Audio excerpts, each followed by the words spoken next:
सुनुस्तो पुकारजी, तपाईको भाइको काम गर्ने क्रममा यही निधन भएको छ। हामीले लास 2 दिन अघि नै नेपाल पठाइदिइसकेका छौँ। केही समयमा लास आइपुग्ला, त्यही जानकारी दिन तपाईलाई फोन गरेका। हातको मैलो सुनको थैलो के गर्नु धानले, सागर सिस्नु खाएको बेस आनन्दी मनले।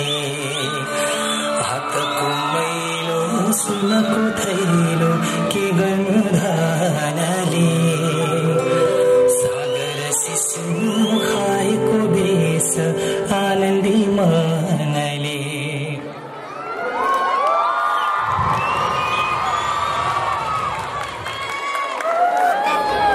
जिन्दगी